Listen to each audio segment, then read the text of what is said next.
Hari ini saya ingin mencoba membahas mengenai metode penelitian agama ya. Saya pikir ini sesuatu yang saya geluti begitu. Jadi saya pikir saya baik juga membahas tentang hal ini secara Kembalian sini khusus ya. dalam hal kontroversi uh, mengenai Protestan dan Katolik. Ya. Dan memang juga dari chat-chat yang ada ya, mereka juga mengusulkan adanya pembahasan mengenai metode penelitian.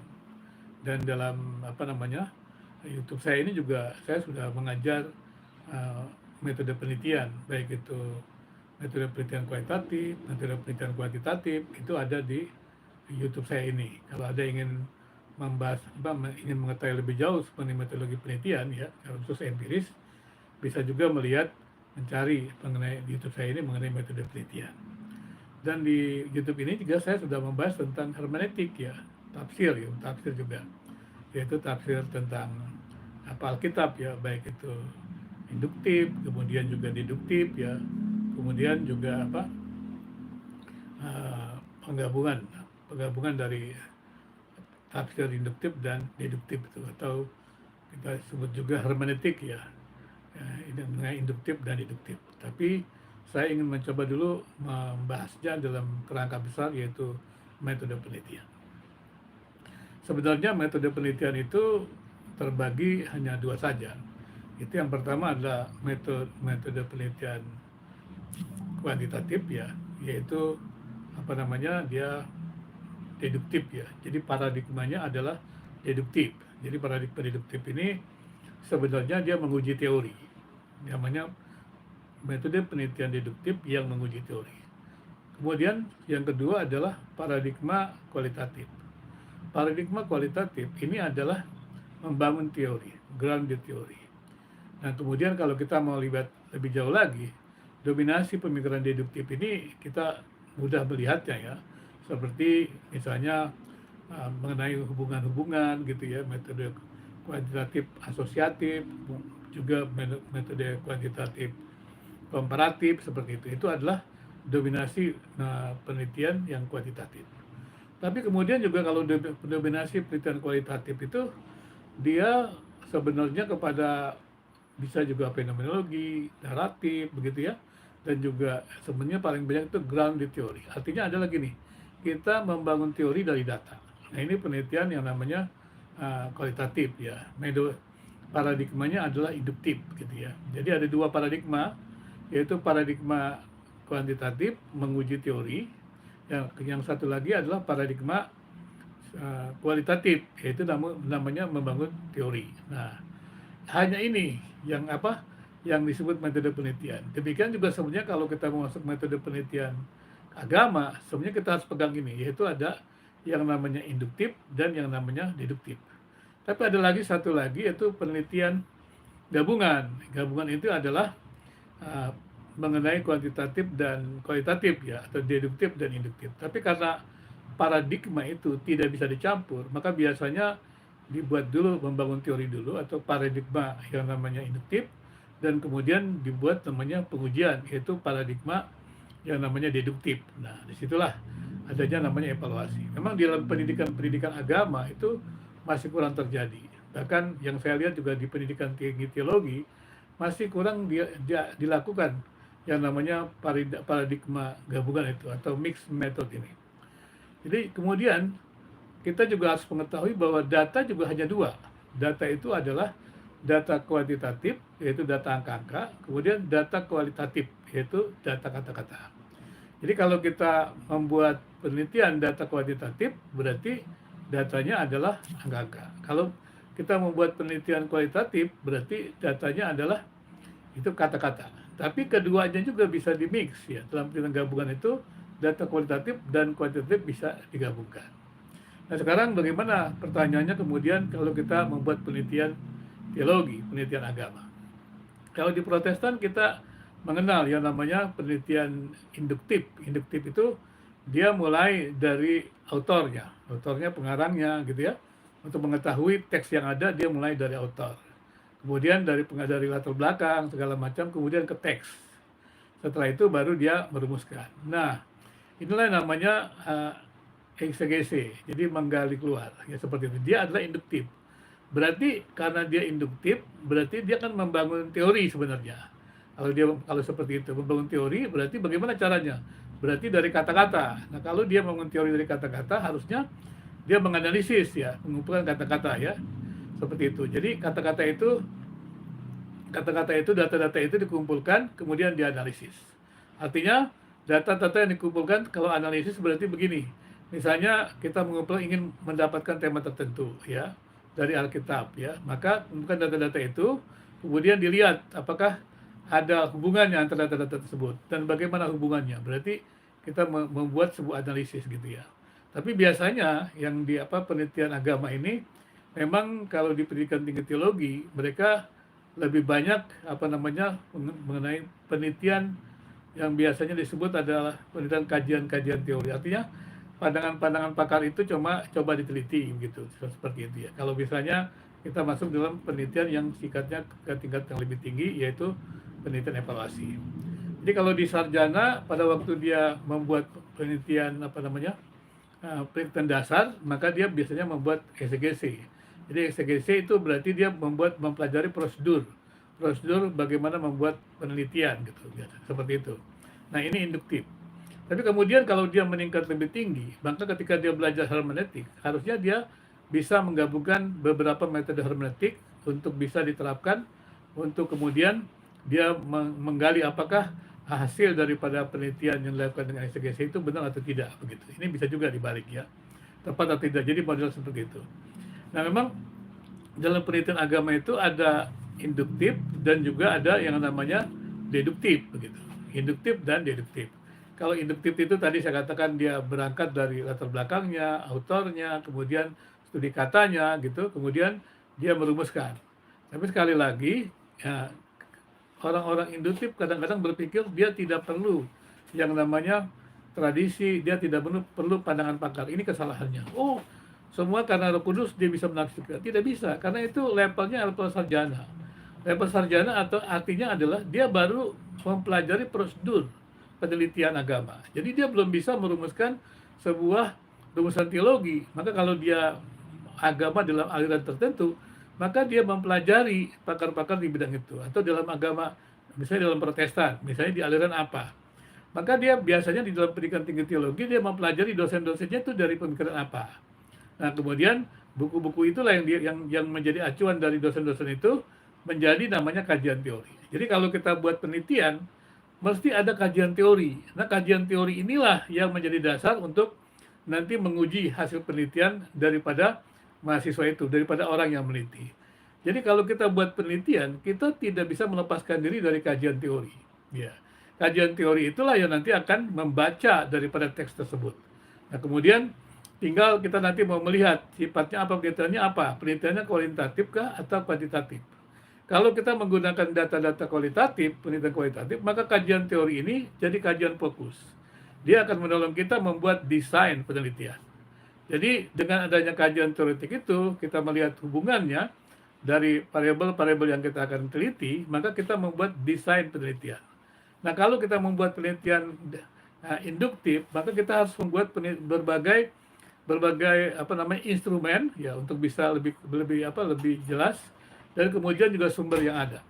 Nah ini memang kesulitannya untuk sebuah penelitian kualitatif. Tadi kan saya katakan penelitian kualitatif, penelitian yang sifatnya induktif itu adalah membangun teori dari data. Dan ini sebenarnya harusnya sudah kalangan pakar. Nah kalau orang yang baru belajar bagaimana caranya? Baru belajar maka dia harus pertama-tama itu kajian teori. Saya selalu katakan kajian teori itu adalah konstruk teori. Bagaimana caranya? Nah, pandangan pakar ini kita paparkan dan kemudian kita sintesiskan. Jadi penelitian selalu menemukan sesuatu yang baru.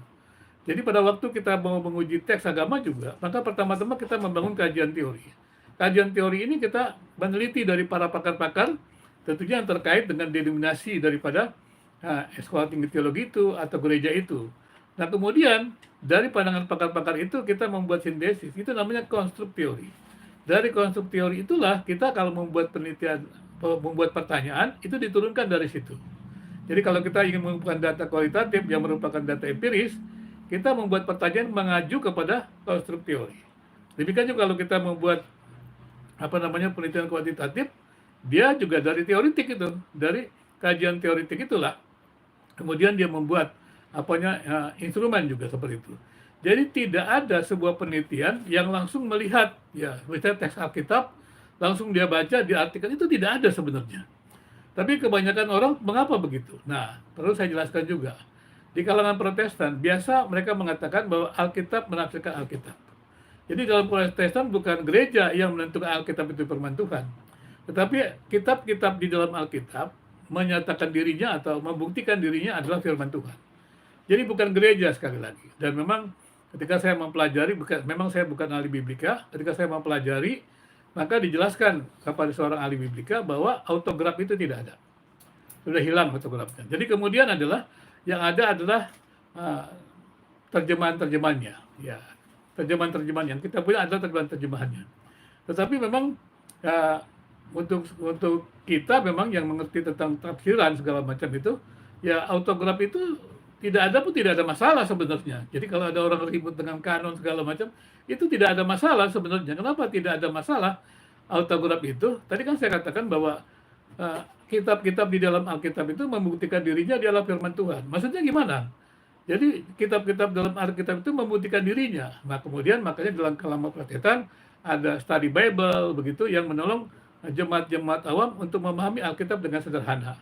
Jadi kalau kita baca Alkitab kita kan selalu ada di bawahnya kan ayat-ayat paralel. Ayat-ayat paralel ini menolong jemaat atau orang-orang yang ingin meneliti secara sederhana untuk bisa membaca Alkitab secara langsung, untuk memanfaatkannya bagi kehidupan dia, sehingga dia bisa dia bisa menafsirkan secara sederhana, ya tentunya juga dalam payung dari pengajaran gerejanya ataupun kalau sinode gerejanya, sehingga dengan demikian untuk hal-hal yang sifatnya dogma, nah itu dia mengacu ke sana. Itulah yang disebut menjadi dasar dari kajian teoritik itu. Tapi jemaat itu bisa belajar itu, tapi dia harus melihat ayat-ayat paralel. Tapi itu bukan sebuah dogma, dia sebuah pelajaran bagaimana membaca Alkitab untuk kebutuhan kehidupan sehari-hari, dan yang biasanya adalah sebuah kebenaran-kebenaran yang umum lah begitu. Jadi Alkitab itu bisa dibaca oleh orang-orang yang sederhana, dipandu, bukan hanya oleh seorang ahli-ahli teologi begitu, tidak. Tapi tidak pernah selesai oleh ahli-ahli teologi untuk merumuskannya. Nah ini mesti diperhatikan juga. Jadi jangan berpikir bahwa menafsir Alkitab itu begitu gampang, dan juga jangan berpikir mustahil untuk menafsirkan Alkitab. Nah ini sesuatu yang harus dipelajari. Jadi saya katakan, pada waktu pakar-pakar itu sudah melihat, ya, sudah membangun sebuah penelitian dari teks tersebut, dan kemudian dia kemudian merumuskan hasil penelitiannya, maka hasil penelitian dari pakar-pakar itu dibandingkan. Nah hasil pakar-pakar dibandingkan itu kemudian pandangan pakar-pakar itu kemudian disintesiskan. Itu menjadi konstruk teori. Sebenarnya begitulah perumusan dogma itu. Jadi perumusan dogma gereja itu melewati masa yang cukup panjang, penelitian-penelitian yang cukup panjang. Itulah sebabnya kacamata daripada seorang yang memang memelihara tradisi, maka adalah kacamata dogma gerejanya. Jadi Katolik memakai kacamata dogma gerejanya, Protestan juga memakai kacamata dogma gerejanya untuk membaca teks itu. Nah, seperti itu. Dan kemudian berarti kan dia membacanya secara deduktif. Memang tidak bisa sebenarnya untuk orang-orang sederhana, orang-orang yang tidak belajar teologi awam itu menafsir Alkitab secara induktif. Itu akan sangat susah karena kalau dia mengosongkan pikirannya dari prinsip-prinsip teologi, itu tentunya akan menjadi sangat sulit, dan itulah yang menjadi kesalahan. Berarti dia akan membangun sebuah teori, sebuah dogma, sebuah doktrin berdasarkan sebuah usahanya sendiri, padahal dia terbatas pengetahuannya tentang penafsiran Alkitab. Jadi dia tidak mungkin merumuskan itu. Yang ada adalah untuk kalangan sarjana, misalnya di pendidikan tinggi teologi, itu mencocokkan apakah hasil daripada eksegesinya itu bisa sesuai dengan penelitian daripada para pakar-pakar itu. Dan ini biasanya akan dia lihat. Kemudian kalau dia sudah mulai tinggi penafsiran agamanya atau teologinya, maka dia meningkat, yaitu kemampuannya untuk menafsir secara tadi mengkritik atau evaluasi. Nah, ini yang seringkali kurang ya ada di dalam pendidikan tinggi teologi. Ya, untuk saya bicara di pendidikan teologi Protestan ya, yaitu evaluasi. Evaluasi maksudnya apa begitu? Evaluasi artinya adalah dia mencoba mengevaluasi ya, menilai misalnya teori-teori yang ada atau dogma-dogma yang ada, menilai. Ya, misalnya ada apa? Ada pandangan dogma tertentu yang ternyata tidak diikuti atau ada perbedaan. Misalnya ada kaum kaum kaum awam itu kemudian mengatakan tentang sebuah ajaran yang berbeda atau doktrin yang berbeda, atau ada juga orang tertentu yang merumuskan dogma yang berbeda begitu ya. Nah, itu mesti diteliti. Maka sebenarnya misalnya seperti, maafkan ini kan keributan salah satu adalah misalnya ada seorang yang merumuskan tentang apa, tentang penolakan terhadap Tritunggal, tapi dia mengatakan tentang masih dalam monoteis, kemudian dikatakan itu adalah karyanya dia, yaitu Pendeta Erastus Sabdono. Maka kemudian diteliti, dievaluasi hasil rumusan teologinya Pendeta Dr. Erastus Sabdono ini. Nah, ditelitinya bagaimana? Nah, kita kan bisa melihat, biasanya kita melihat mengevaluasinya dari prinsip-prinsip penafsiran Alkitab. Maka kita galilah, kita tanyalah bagaimana Pendeta Erastus Sabdono ini merumuskan teologinya. Nah, kita tanya itu semuanya, kita gali, bagaimana prosesnya, prosedurnya kita gali. Nah, kalau kita ingin mengevaluasi dari prosesnya, maka kita evaluasi dari prosesnya. Apa saja tahapan-tahapan proses yang dilalui. Apakah dia lalu atau tidak dilalui. Kemudian, yang selanjutnya adalah apakah dia membangun kajian teoretik yang lebih dulu. Kalau dia tidak membangun kajian teoretik, berarti kan tetap ada pikiran awal yang dia punya untuk membaca ayat-ayat Alkitab. Nah, itu kita kaji juga. Nah, ini memang menjadi persoalan yang tidak mudah. Tadi saya katakan, kalau seseorang menggali Alkitab dan kemudian merumuskannya tanpa ada kacamata dari pandangan pakar atau tradisi, nah itu akan menyulitkan sekali. Karena pekerjaan membangun rumusan doktrin itu pekerjaan yang sangat lama, apalagi kemudian menjadi dogma begitu. Jadi tidak bisa kita membangun sebuah doktrin kemudian menjadi dogma itu hanya dengan persiapan khotbah. Sebenarnya harus diundang para teolog-teolog akademis. Jadi gereja itu kan mempunyai dogma dan kemudian itu sudah dipikirkan, dirumuskan begitu panjang. Nah, perubahan-perubahan dogma atau pengembangan dogma gereja itu sebenarnya ada interaksi dengan teolog akademik. Nah, kalau itu terjadi, itu sesuatu yang sangat bagus sekali. Jadi bisa bayangkan bahwa penelitian agama dengan penelitian empiris itu sebenarnya sama saja gitu. Sebuah penelitian semuanya sama saja gitu ya. Nah, sama saja, yaitu tadi apakah menggunakan data kualitatif atau menggunakan data kuantitatif seperti itu. Nah, kemudian kalau penelitian agama ada bedanya dengan penelitian empiris. Bedanya apa begitu? Nah, bedanya penelitian agama dengan penelitian empiris itu adalah misalnya, yaitu penelitian agama itu terkait dengan iman. Maka ketika ada kitab suci, ada Alkitab, dan itu diimani sebagai sesuatu yang diberikan Tuhan. Nah, sesuatu yang diberikan Tuhan itu kemudian menjadi dasar dia mencoba merumuskannya. Nah, kalau dalam Protestan kan kitab-kitab di dalam Alkitab itu membuktikan dirinya adalah firman Tuhan. Dari mana kita tahu bahwa kitab-kitab dalam Alkitab itu membuktikan dirinya firman Tuhan? Yaitu kitab-kitab dalam Alkitab itu tidak bertentangan. Nah, kita harus mengkajinya gitu. Jadi bagaimana kita membaca Alkitab, misalnya kita mencoba mengambil tema tertentu. Tema tertentu misalnya dalam Alkitab tema apa? Misalnya tema tentang Roh Kudus lah, atau tentang keselamatan. Maka kalau kita mencari data-data dari Alkitab, biasanya orang mulai dari biblical theology, penafsiran Alkitab biblika. Artinya apa? Mencari benang merah dari tema-tema di dalam Alkitab, dalam kitab-kitab di dalam Alkitab. Berarti kan kita mengumpulkan data-data kan? Data-data kan data-data kualitatif kan ya? Data-data kata-kata kan? Nah, ini mesti hati-hati. Data-data kata-kata ini kita kumpulkan dari kitab-kitab di dalam Alkitab itu. Makanya itu sebenarnya kalau penelitian yang sungguh-sungguh mengenai hal penting itu membutuhkan waktu yang lama. Makanya biasanya dipresentasikan sampai 3 tahun. Disertasi sampai 3 tahun pun pembuatan disertasi itu sebenarnya belum menghasilkan sebuah karya besar. Sebuah karya besar itu dihasilkan setelah seorang menyelesaikan doktornya. Kalau yang saya pahami begitu. Jadi pada waktu seorang menyelesaikan sarjana, menyelesaikan magister, menyelesaikan doktor, dia baru belajar tentang penelitian, baik itu penelitian teologi ya maupun penelitian empiris ya. Itu dia baru belajar. Dia hanya baru belajar prosedur. Jadi dia belum belum menjadi pakar pakar benar-benar. Makanya tadi saya katakan, maka kita juga harus membaca Alkitab juga menghargai bahwa tradisi, menghargai karya-karya orang sebelumnya, di mana Roh Kudus memakai orang-orang sebelumnya untuk bisa menafsirkan Alkitab. Jadi jangan khawatir juga kita terpengaruh dengan pandangan-pandangan pakar itu. Tapi kita ditolong oleh pandangan pakar-pakar itu untuk memeriksa apa yang kita kerjakan sesuai dengan prosedur tidak. Kalau sesuai dengan prosedur, misalnya kenapa terjadi perbedaan? Apakah perbedaan itu mengembangkan teori sebelumnya? Apakah perbedaan itu memang karena kegagalan kita memenuhi tahapan-tahapan daripada prosedur penelitian? Itu yang dilakukan. Jadi kita melakukan sebuah evaluasi seperti itu. Jadi setelah hasilnya ada, kemudian dievaluasi kan, disoroti. Makanya itu sebenarnya biasanya masuk kepada tingkat magister tadi.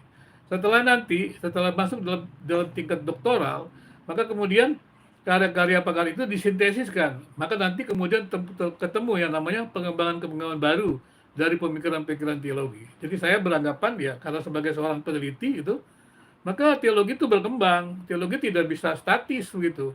Jadi tidak bisa juga terus saja memelihara yang lama. Kalau yang memelihara lama itu kan kalangan fundamentalis ya, konservatif.